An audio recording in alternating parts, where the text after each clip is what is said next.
பண்ண போகிறது வந்து க்ரம் ஃப்ரைட் ப்ரான். ஸோ பிரெட் க்ரம்ஸில் வந்து ரெடி பண்ணுற ஒரு இட்டாலியன் குசைன் ஃபுட் இது, ஸ்டார்டர்ஸ் இது. ஸோ க்ரம் ஃப்ரைட் ப்ரான்ஸ் இப்போ ரெடி பண்ண போகிறோம். அதுக்கு வந்து ஃப்ரெஷ் ப்ரான் எடுத்து வச்சு இப்போ க்ளீன் பண்ணிட்டு இது பண்ணணும். இப்போ வந்து ப்ரானை க்ளீன் பண்ணணும். ஹெட்டை ரிமூவ் பண்ணிவிட்டு டைல் மட்டும் இருக்கிற மாதிரி ப்ரானை வந்து க்ளீன் பண்ணி எடுத்து வச்சுக்கணும். இந்த டைலில் வந்து இந்த நீடில் வந்து ஜஸ்ட் பிரேக் இட். எக் ஒரு எக் ஒன்று,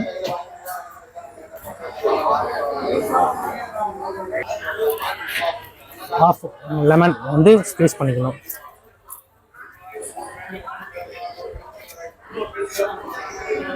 பெரிய பெரிய மேரினேட் மிக்சிங் இதை ஆட் பண்ணிக்கணும்.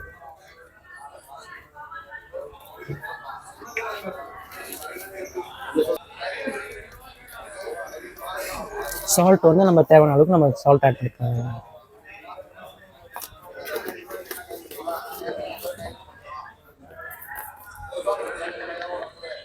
இப்போ வந்து ஃப்ரெஷ்ஷான க்ரஷ் பெப்பர், நம்ம வந்து ஃப்ரெஷ்ஷாக அரைச்ச அந்த பெப்பரை வந்து யூஸ் பண்ணணும். இப்போ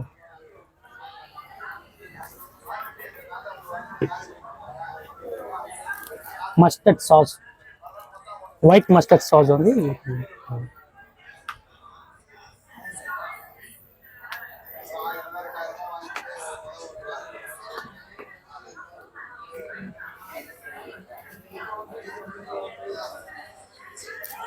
all purpose powder, maida powder.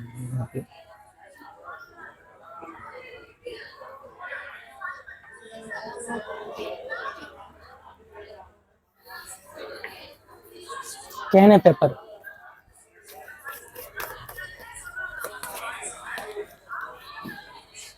little bit. That's it.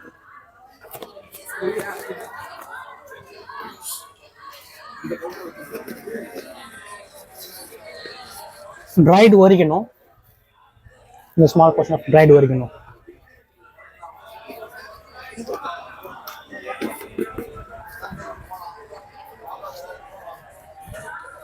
This is fresh herbs, basil, little bit basil add பண்ணிக்கலாம்.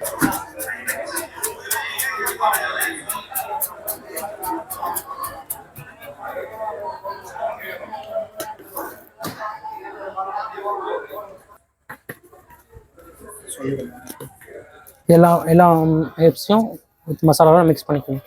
ரொம்ப திக் கன்சிஸ்டன்சி தான் வரணும்.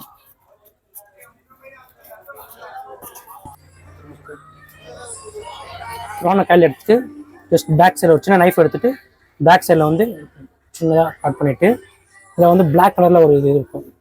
ஸோ அதை வந்து ரிமூவ் பண்ணணும். இது வந்து குழந்தைங்களுக்கு வந்து சம்டைம்ஸ் எடுத்துக்காது, ஸோ அலர்ஜி உண்டாக்குற ஒரு விஷயம் அது. ஸோ அதனால் வந்து ஜஸ்ட் ரிமூவ் பண்ணிட்டா எல்லாமே சாப்பிட்லாம். க்ளீன் பண்ண ப்ரான், பிரெட் க்ரம்ஸ், மேரினேஷன் பண்ண மசாலா, கொஞ்சம் மசாலா எடுத்து இதை வந்து மிக்ஸ் பண்ணணும்.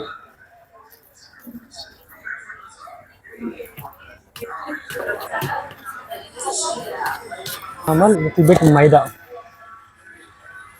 ப்ரான் வந்து ஒவ்வொன்றா இதனால எடுத்துக்கணும். மேரினேட் பண்ண ப்ரான்ஸை வந்து பிரெட் க்ரம்ஸில் வந்து ரெடி பண்ணணும்.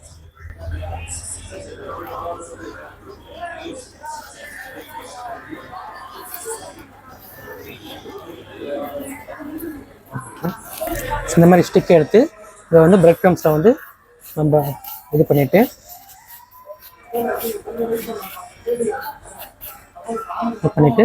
ஸ்டிக்கை இந்த மாதிரி ஸ்டிக்கை வந்து பேக் சைடில் வந்து சென்டர் பாயிண்டில் வந்து இது இன்சர்ட் பண்ணணும்.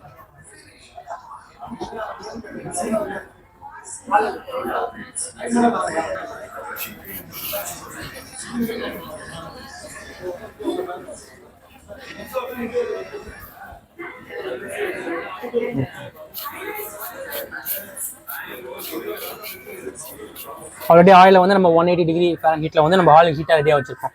ஸோ இப்போ வந்து ஒவ்வொரு ஸ்டிக்காக எடுத்து இன்சர்ட் பண்ணிடணும். என் பேர் குமரன். நான் வந்து ஹோட்டல் மேனேஜர் முடிச்சுட்டு சென்னையில் வந்து ரேடிசன் ப்ளூ டெம்பிள் பே ரெசார்ட் மகாபலிபுரத்தில் ஒர்க் பண்ணிட்டு இருந்தேன். அது முடிச்சுட்டு பாண்டிச்சேரி பல இடத்துல வந்து ஒர்க் பண்ணிட்டு இருந்தேன். இப்போ ஓனார் பிஸ்னஸ் ஸ்டார்ட் பண்ணணும்னு சொல்லிட்டு பிளான் பண்ணிவிட்டு இப்போ இந்த மாதிரி டிஷ்லாம் பண்ணிட்டு இருக்கேன். இப்போ விழுப்புரத்தில் வந்து இந்த மாதிரியான ஸ்டார் ஹோட்டலில் பண்ணுற ஃபுட்லாம் வந்து பெருசாக பண்ணணும் ஒரு பிளான் இருந்தது, ஒரு இது இருந்தது. ஸோ அதனால் வந்து இங்கே லோக்கல் ஏரியாவில் கிடைக்காத அந்த ஃபுட்ஸ்லாம் வந்து 5 ஸ்டார் ஹோட்டலில் கிடைக்கிற ஃபுட்லாம் வந்து லோ பட்ஜெட்டில் வந்து பண்ணி கொடுத்துட்ருக்காங்க. ஸோ எல்லா type of food mostly ready பண்ணி கொடுத்துட்ருக்கேன். இப்போ நார்மலாக வந்து ஒரு சின்ன ஸ்ட்ரீட் கடையில் கிடைக்கிற ஃபுட் மாதிரி இல்லாமல் ஒரு 5 ஸ்டார் ஹோட்டலில் என்ன மாதிரியான ஃபுட்லாம் கிடைக்குமோ அந்த மாதிரியான ஃபுட்ஸ்லாம் வந்து நான் இங்கே வந்து ரெடி பண்ணி கொடுத்துட்ருக்கேன். ஸோ நீங்கள் வந்து எல்லா டைப் ஆஃப் ஃபுட்டு கிடைக்கும், நீங்கள் வந்து கண்டிப்பாக பண்ணி சாப்பிடுங்க. ஸோ வந்து நான் ஓனாக வந்து சின்னதாக வந்து ஒரு மெல்டிங் மொமெண்ட்ஸில் ஷாப் பண்ணிட்டு இருக்காங்க. விழுப்புரத்தில் வந்து ஃபுட் கோர்ட்டில் நம்ம கடை இருக்குது. இதில் வந்து நான் பார்த்தோன்னா இப்போ இட்டாலியன் குசின் ஃபுட்ஸ்லாம் நிறையா பண்ணிட்டு இருக்கேன். ஒயிட் சாஸ் பாஸ்தாலேருந்து ரெட் சாஸ் பாஸ்தா, அப்புறம் ரோஸ்மரி சிக்கன், ஸோ அந்த மாதிரியான டிஃப்ரெண்டான வெரைட்டி ஆஃப் ஃபுட்ஸ்லாம் வந்து நான் பண்ணி கொடுத்துட்ருக்கேன். இங்கே வந்து நம்ம ஷாப் நேம் வந்து மெல்டிங் மொமெண்ட்ஸ்.